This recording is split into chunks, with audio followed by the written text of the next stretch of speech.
ಇನ್ನು ಸೌಜನ್ಯ ಪ್ರಕರಣಕ್ಕೆ ಸಂಬಂಧಪಟ್ಟ ಹಾಗೆ ಅತಿ ಮಹತ್ವದ ಬ್ರೇಕಿಂಗ್ ಲಭ್ಯವಾಗ್ತಿದೆ. ಸೌಜನ್ಯ ಕೇಸ್ ಧರ್ಮಸ್ಥಳದ ಉದಯ ಜೈನ್ ಬಿಗ್ ಸ್ಟೇಟ್ಮೆಂಟ್ ಒಂದನ್ನು ಕೊಟ್ಟಿದ್ದಾರೆ. ಸೌಜನ್ಯ ಕೇಸ್ ಧರ್ಮಸ್ಥಳದ ಉದಯ್ ಜೈನ್ ಅತಿ ದೊಡ್ಡ ಹೇಳಿಕೆಯೊಂದನ್ನು ಕೊಟ್ಟಿದ್ದಾರೆ. ಸೌಜನ್ಯ ವಿಚಾರವಾಗಿ ಉದಯ್ ಜೈನ್ಗೆ ಪ್ರಶ್ನೆ ಕೇಳ್ತಾ ಎಸ್ಐಟಿ ನಿನ್ನೆ ಸಂಜೆ 5 ಗಂಟೆಯವರೆಗೆ ಎಸ್ಐಟಿ ಅವರು ವಿಚಾರಣೆ ಮಾಡಿದ್ರು. ವಿದ್ಯಾಭ್ಯಾಸದ ಬಗ್ಗೆ ಕೇಳಿದ್ರು, ಉದ್ಯೋಗದ ಬಗ್ಗೆ ಕೇಳಿದ್ರು, ಕುಟುಂಬದ ಎಲ್ಲ ಹಾಗೂ ಹೋಗು ವಿಚಾರಗಳನ್ನು ಕೂಡ ಕೇಳಿದ್ರು. ಧರ್ಮಸ್ಥಳ ಸುತ್ತಮುತ್ತ ಹೆಣಗಳನ್ನು ಹೂತಿರುವ ಬಗ್ಗೆ ಪ್ರಶ್ನೆಗಳನ್ನು ಕೇಳಲಾಯಿತು. ಈ ವಿಚಾರದ ಬಗ್ಗೆ ನನಗೆ ಅರಿವಿಲ್ಲ, ನನಗೆ ಗೊತ್ತಿಲ್ಲ ಅಂತ ಹೇಳಿದೆ.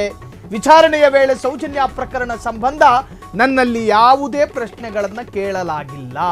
ಚಿನ್ನಯ್ಯನ ಬಗ್ಗೆಯೂ ಎಸ್ಐಟಿ ಅವರು ಏನೂ ಕೇಳಲಿಲ್ಲ ಎಂದ ಉದಯ ಜೈನ್. ಸೌಜನ್ಯ ವಿಚಾರವಾಗಿ ಯಾವುದೇ ಪ್ರಶ್ನೆ ಕೇಳಲಿಲ್ಲ ಎಂದ ಉದಯ್.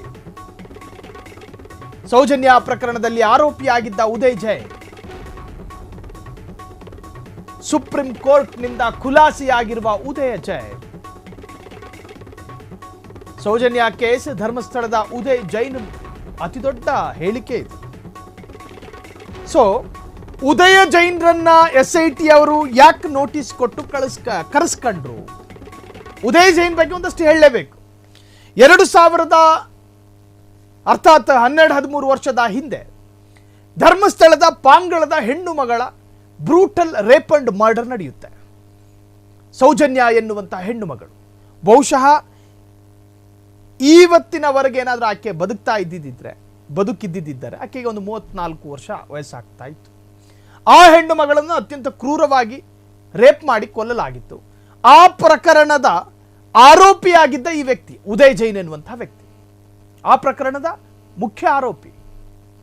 ಸೊ ಈ ಪ್ರಕರಣ ಅರ್ಥಾತ್ ಹೆಣವೂತ ಪ್ರಕರಣದಲ್ಲಿ ಉದಯ್ ಜೈನ್ಗೆ ಯಾಕೆ ನೋಟಿಸ್ ಕೊಡಬೇಕು ಅಂತ ಕೇಳಿದ್ರೆ, ಹೆಣವೂತ ಪ್ರಕರಣದಲ್ಲ ಉದಯ್ ಜೈನ್ಗೆ ನೋಟಿಸ್ ಕೊಟ್ಟಿರೋದು. ಮತ್ತಿನ್ಯಾವ ಪ್ರಕರಣದಲ್ಲಿ? ಅದ್ಯಾವುದೋ ಮೂಲತಃ ಮಂಡ್ಯದ ಮೂಲದವರಾಗಿದ್ದ ಚಿಕ್ಕ ಕೆಂಪಮ್ಮ ಅನ್ಸುತ್ತೆ. ಆ ಹೆಣ್ಣು ಮಗಳೊಬ್ಬಳು ಒಂದು ಸ್ಟೇಟ್ಮೆಂಟ್ ಕೊಟ್ಟಿದ್ಲು ಇತ್ತೀಚೆಗೆ ಅಷ್ಟೇ. ಆಕೆಯೂ ಕೂಡ ಮುಖ ಮುಚ್ಕೊಂಡೇ ಬಂದು ಸ್ಟೇಟ್ಮೆಂಟ್ ಕೊಟ್ಟಿದ್ದು.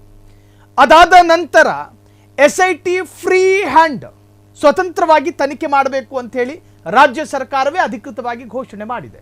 ಹಾಗಾಗಿ ಎಸ್ಐಟಿ ಅವರಿಗೆ ಸಂದೇಹ ಬಂದವರಿಗೆ ನೋಟಿಸ್ ಅನ್ನು ಕಳುಹಿಸಿಕೊಡಬಹುದು ಮತ್ತು ಸಂದೇಹ ಬಂದವರ ಮೇಲೆ ವಿಚಾರಣೆಯನ್ನೂ ಮಾಡಬಹುದು. ಜೊತೆಗೆ ತನಗೆ ಸಂದೇಹ ಬಂದ ಮನೆ ಮೇಲೆ ದಾಳಿ ನಡೆಸಬಹುದು. ಅದರ ಭಾಗವಾಗಿತ್ತು ಮಹೇಶ್ ಶೆಟ್ಟಿ ತಿಮರೋಡಿಯ ಮನೆ ಮೇಲೆ ಎಸ್ಐಟಿ ಅವರು ದಾಳಿ ಮಾಡಿದ್ದು. ಅದರ ಭಾಗವಾಗಿತ್ತು ಗಿರೀಶ್ ಮಟ್ಟಣ್ಣನವರನ್ನ 2 ಬಾರಿ ವಿಚಾರಣೆಗೆ ಒಳಪಡಿಸಿದ್ದು. ಅದರ ಭಾಗವಾಗಿತ್ತು ಸಮೀರ್ ಎನ್ನುವಂಥ ಯುವಕನ ಬೆಂಗಳೂರಿನ ಮನೆ ಮೇಲೆ ದಾಳಿ ಮಾಡಿರೋದು.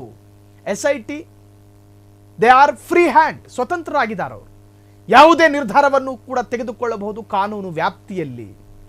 ವೈಜ್ಞಾನಿಕವಾದ ವಿಚಾರಣೆಗೆ ಎಂಥವರನ್ನು ಕೂಡ ಒಳಪಡಿಸಬಹುದು. ಉದಯ್ ಜೈನ್ರನ್ನ ಎಸ್ಐಟಿ ಅವರು ಕರ್ಕೊಂಡು ಹೋಗಿದ್ರು. ನಿನ್ನೆ ದಿನ ಕರ್ಕೊಂಡು ಹೋಗಿದ್ರು ಅಂದ್ರೆ ನೋಟಿಸ್ ಕೊಟ್ಟು ಕರೆಸಲಾಗಿತ್ತು ಆತನನ್ನ ಕಚೇರಿಗೆ. ಆತ ವಿಚಾರಣೆಗೂ ಮುನ್ನ ಕೊಟ್ಟ ಹೇಳಿಕೆಗಳನ್ನು ನೀವು ಗಮನಿಸಿರಬಹುದು. ನನ್ನನ್ನು ಬ್ರೈನ್ ಮ್ಯಾಪಿಗೆ ಬೇಕಾದರೂ ಒಳಪಡಿಸಿ, ಐ ಆಮ್ ರೆಡಿ, ನಾನು ಅದಕ್ಕೆ ಸಿದ್ಧನಿದ್ದೇನೆ, ಜೊತೆಗೆ ಸಿದ್ಧತೆಯಲ್ಲಿದ್ದೇನೆ ಅನ್ನೋ ತರಹ ಮಾತನಾಡಿದರು.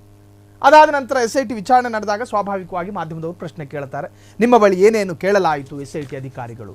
ನನ್ನ ಬಳಿ ನನ್ನ ವಿದ್ಯಾಭ್ಯಾಸದ ಬಗ್ಗೆ ಕೇಳಿದ್ರು, ನನ್ನ ಕುಟುಂಬದ ಹಿನ್ನೆಲೆ ಬಗ್ಗೆ ಕೇಳಿದ್ರು, ನನ್ನ ವೃತ್ತಿ ಬದುಕಿನ ಬಗ್ಗೆ ಕೇಳಿದ್ರು. ಆದರೆ ಸೌಜನ್ಯಾಳ ವಿಚಾರವಾಗಿ ನನ್ನ ಬಳಿ ಯಾವುದೇ ಪ್ರಶ್ನೆಗಳನ್ನು ಕೇಳಲಾಗಿಲ್ಲ ಅಂತ ಹೇಳಿ ಕಡ್ಡಿ ಮುರಿದಂಗೆ ಉದಯ್ ಜೈನ್ ಉತ್ತರವನ್ನು ಕೊಟ್ಟಿದ್ದಾರೆ. ಆದರೆ ಎಸ್ಐಟಿ ಅಧಿಕಾರಿಗಳು ಈತನ ಬಳಿ ಕೇಳಿರ್ತಕ್ಕಂತಹ ಪ್ರಶ್ನೆಗಳು ಇನ್ನೂ ರಿವೀಲ್ ಅಲ್ಲ.